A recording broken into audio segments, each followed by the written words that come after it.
Hi, third graders, it's Mrs. Compton, and we are going to check out a little true or false to get us started today. So I've got a problem behind us, and I want you to determine whether or not it's true or false. So let's see what we've got here. We've got 2 times, and then these things are called parentheses, right? We have a little hug around it, and whatever's in parentheses, you do that first, or you operate on that part first. In math, we just say operate for like do whatever the symbol is, right? So 2 times 3 times 4 in parentheses is the same as 2 times 3 in parentheses times 4. All right, take a moment and see what you think.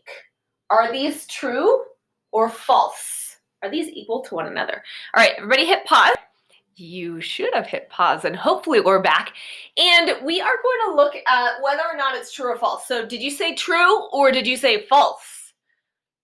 It is. Let's find out. All right, so if we do this part first, where the parentheses are, 3 groups of 4 would be what? Let's see, 3 groups of 4. 4, 8, 12. So this would be like 2 times 12. That's this part. And then we just kept the 2 groups of, right? And then 2 groups of 3 is 6, and then times 4. So 6 groups of 4. So 4, 8, 12, 16, 20, 24. So this side equals 24. Does this side equal 24? I bet you're already adding those 2 10s together and the 2 2s together and figuring out 2 times 12 is, in fact, 24. So was this one true or false? It was true because 24 does equal 24. We're back. We're back. We got a new one. All right, kids, we've got 3 times 2 in parentheses times 5 is equal to 5 times 5. You have to decide, is it true or false?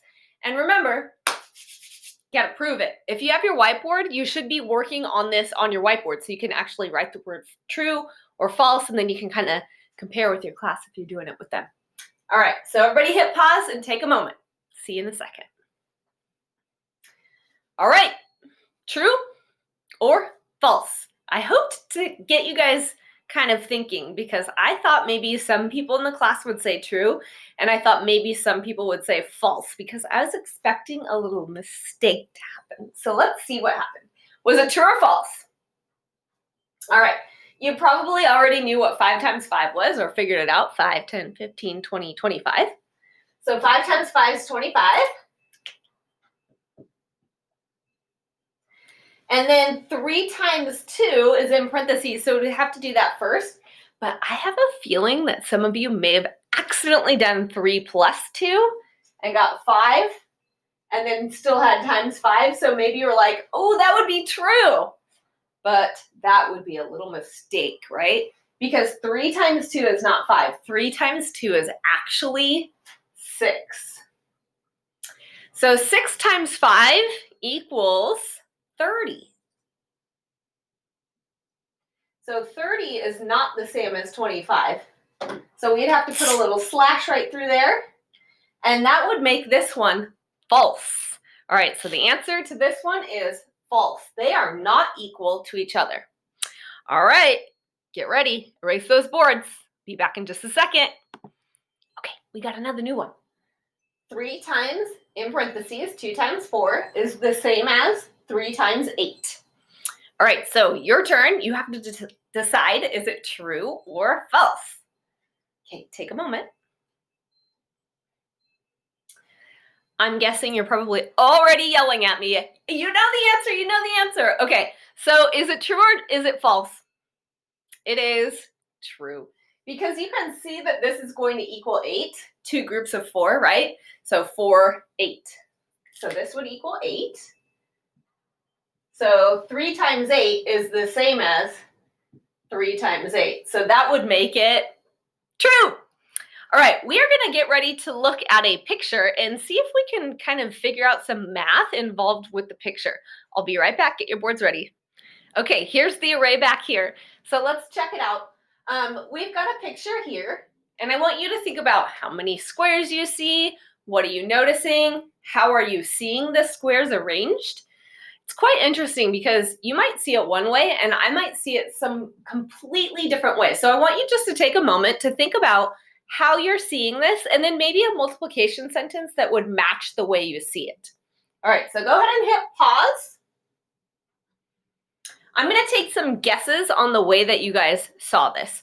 All right, so my first guess is some of you may have seen it like this.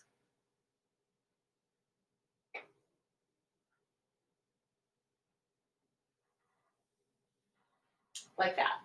So maybe you thought about it as 3 groups of 2. 3, can you see my orange? Yeah. 3 groups of 2, and it was done 2 times. So 3, 1, 2, 3 groups of 2, and it was done 1, 2 times. So maybe you saw it that way. Some other people, actually I could probably leave that there. Some other people may have seen it in a totally another way, or totally different way. Making up words as I go. Maybe some of you saw it like this. No pink. That one's dead. Try my other pink. There we go. Some of you may have seen it like this. Let's see. So maybe you saw it as 1, 2, 1, 2, 1, 2. Or maybe you saw it as groups like this. So maybe you saw it as 3 groups. 1, 2, 3 groups. And maybe you saw it like this. 3 groups of 2 times 2. 2 groups of 2. 2 groups of 2. Did anybody see it like that? So we ended up kind of with the same thing as the orange, 3 times 2 times 2. But in the orange, we saw the 3 groups of 2 like this. And in the pink, we saw it like this, but we still have to add parentheses to make this one true. So maybe you saw it as the 2 groups of 2 first, and then you saw it 3 times. So that's how we would write that. So it just depends how you're thinking about it. Now, I have a question for you. Do these equal the same number of squares? The answer to that is, yeah, there's still going to be 12 squares, right? So we've got 2 times 2 is 4, and 4 times 3 is 12. And over here, we've got 3 times 2 is 6. Oh, that was my dead pink. I'm going to get my orange. Where to put it? Times 2, and we know that makes 12. So either way, it makes 12, right? Now, I could do it, I could solve anything like this. I could also rewrite it as 3 times, and then that's 4. So I could just basically make my basic fact. 3 times 4 is 12, right? So there's so many different ways of seeing things. So I want you to stop and think about, is there a way that I could break up numbers and group them together? These numbers are grouped together differently to make things easier on myself. All right, I'm going to give you one more, but this one's not going to have an array. I want to know how you would write this one out to make it easier for yourself to solve. So I'm going to give you 6 times 5 times 2. 6 times 5 times 2. And I want to know, where would you add parentheses to make this easier for yourself to solve? Some people might put the parentheses in one place. Some people might put them in another place. I like to just have the parentheses in a place where I can form a 10. So I might put mine right here because 5 times 2 is 10. And I know 6 times 10 off the top of my head. It's a memorized fact. I don't have to think about it.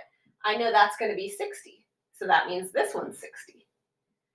Maybe some of you decided I didn't want to do it that way.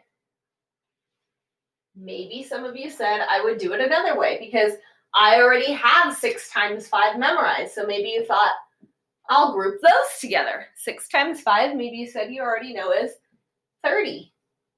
And then 30 times 2, you know, times 2 is just the same as double, right? Add 2 times is 60. So it just depends how you group things. That is called the associative property. Associative